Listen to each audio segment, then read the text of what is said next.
Les gars, le Bitcoin vient de subir un énorme pullback hier. On observe actuellement un rebond, c'est vrai, mais la question est maintenant de savoir si on peut se fier à ce rebond ou est-ce qu'on va à nouveau se faire rejeter et plonger encore plus bas. Eh bien, aujourd'hui, il faut que je vous montre cette fractale parce que vous allez voir, c'est assez dingue et ça semble vouloir se produire en ce moment même. Ça, pour le coup, c'est une bonne nouvelle. Si ça arrive, ça risque de propulser le Bitcoin à des prix que vous n'imaginez peut-être même pas et ça pourrait arriver très très bientôt. Alors, si vous n'y prêtez pas attention, vous risquez peut-être de manquer quelque chose de gros. Bien sûr, on va discuter des altcoins, je vous parlerai des marchés traditionnels, de mes stratégies de trading bien entendu, et surtout de tout ce qui s'est déroulé avec la chute d'hier. C'est absolument incroyable. La raison, en fait, de cette énorme rechute, d'ailleurs, je vais vous détailler tout ça dans cette vidéo, mais vous allez voir, c'est juste dingue. Alors restez par ici du début jusqu'à la fin. Bienvenue à tous, je m'appelle Maxime et je vous apporte chaque jour des nouvelles vidéos en français sur les crypto-monnaies en vous apprenant comment vous faire de l'argent sur ce marché. Si vous êtes nouveau sur cette chaîne, alors c'est sûr de vous abonner et d'activer la cloche dès maintenant. Ok. Comme toujours, allons droit au but. Ce que vous pouvez constater du côté du Bitcoin, c'est que on a bel et bien perdu la ligne jaune en pointillé ici aux 103 700 $. Et ensuite, eh bien, on a chuté. Pour le coup, on est passé très très proche de ma ligne orange ici, mais les bulls ici, sur la ligne orange aux alentours des 100 000 $, finalement, ont pu intervenir et ont repoussé le Bitcoin en défendant cette zone en général. Ensuite, on a assisté à un joli rebond.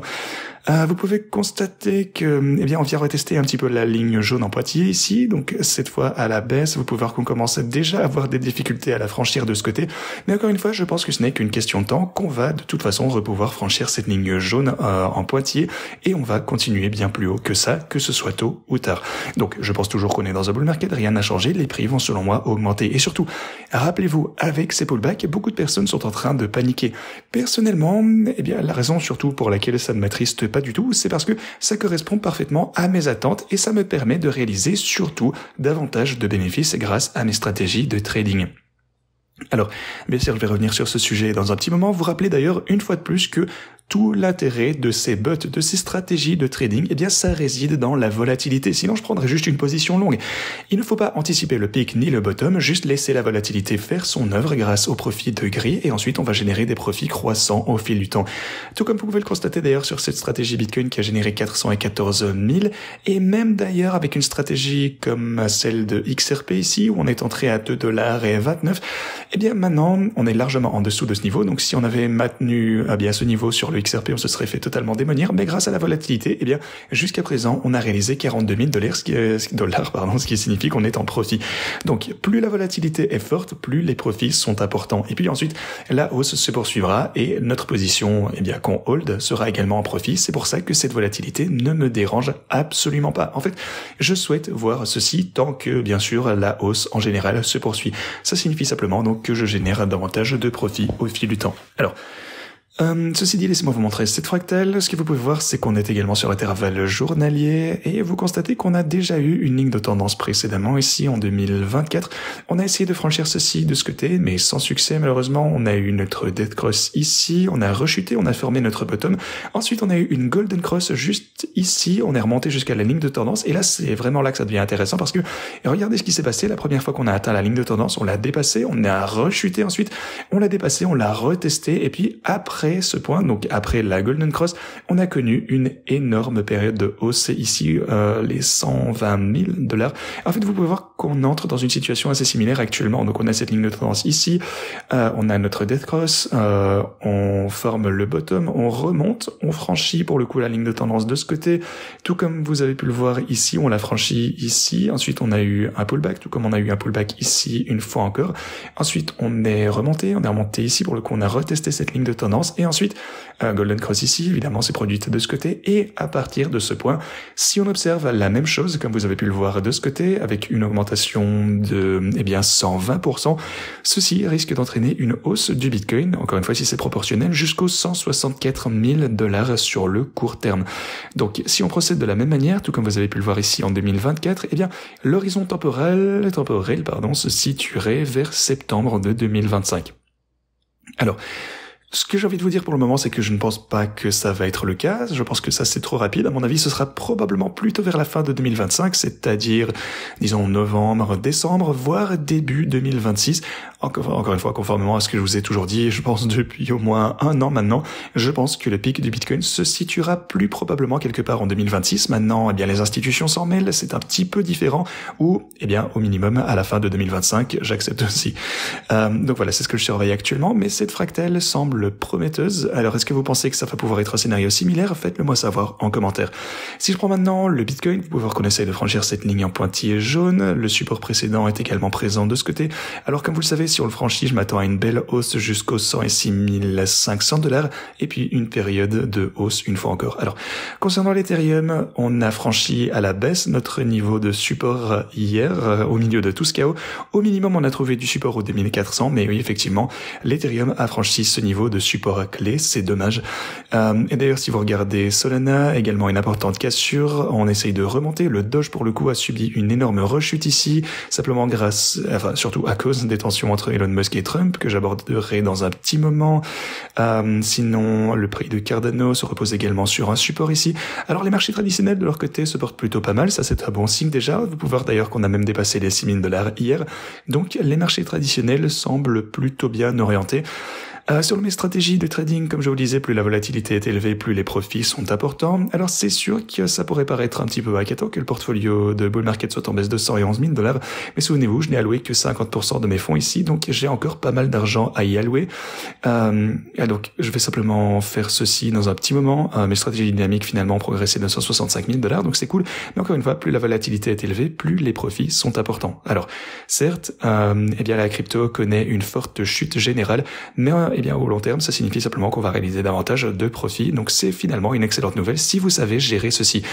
Alors, quelque chose de malheureux pour le coup, c'est que la stratégie Solana, à cause de ceci, est en dessous de sa fourchette. Donc, 151, encore une fois, on est en dessous de la fourchette. Donc, c'est le montant maximum de Solana qu'on a pu accumuler. Donc, voilà, il faudrait qu'on remonte de 4, 5 $, quelque chose comme ceci, pour que le trading de Solana reprenne. Encore une fois, c'est dommage, mais j'attends ceci avec impatience. À part ça, eh bien, toutes les stratégies se portent plutôt pas mal. On a le prix qui est plus bas que notre entrée pour le coup, mais grâce à notre algorithme, on réalise toujours de beaux profits. Par exemple, de ce côté sur l'Ethereum, on est entré à 2750.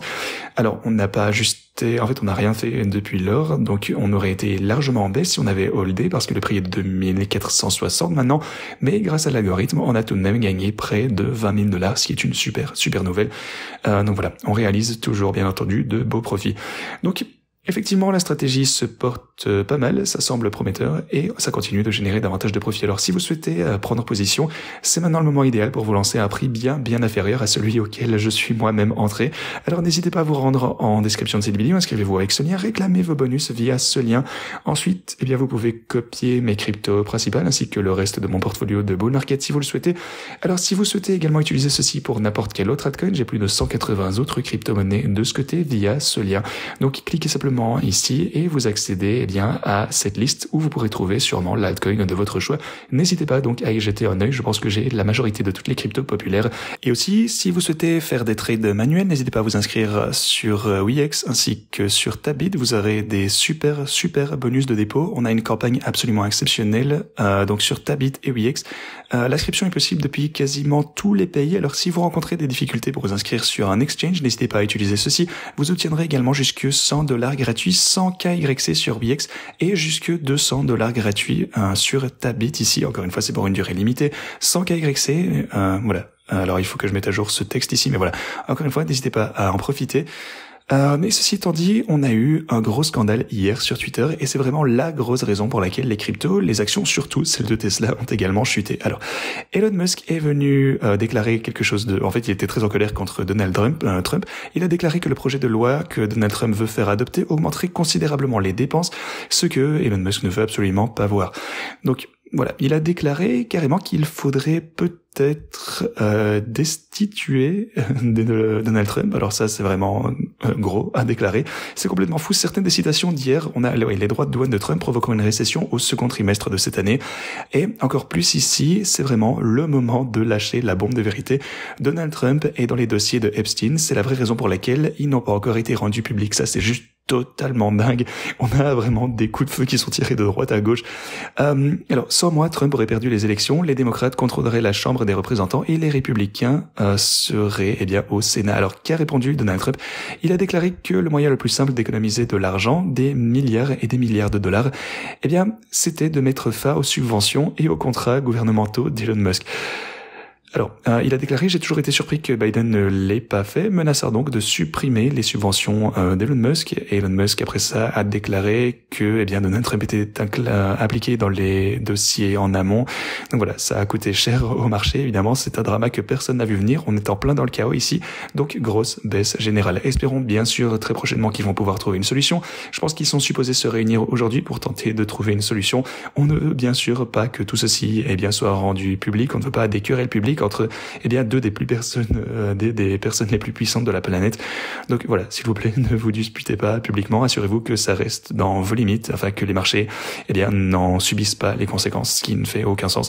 Tesla, bien sûr, a perdu plus de 150 milliards de dollars de market cap hier, ce qui est la chute la plus importante de son histoire. Donc voilà, c'est une bonne chose en quelque sorte. Bon, s'il trouve une solution et ne provoque pas plus de folie sur le marché, au moins on aurait pu acheter le dip. Donc voilà, affaire à suivre. Ceci étant dit, c'est tout ce que j'ai pour vous aujourd'hui. Encore une fois, je continue simplement d'attendre des temps meilleurs et d'appliquer mes stratégies. La volatilité, ça me va. Ceci étant dit, merci d'avoir regardé et à la prochaine.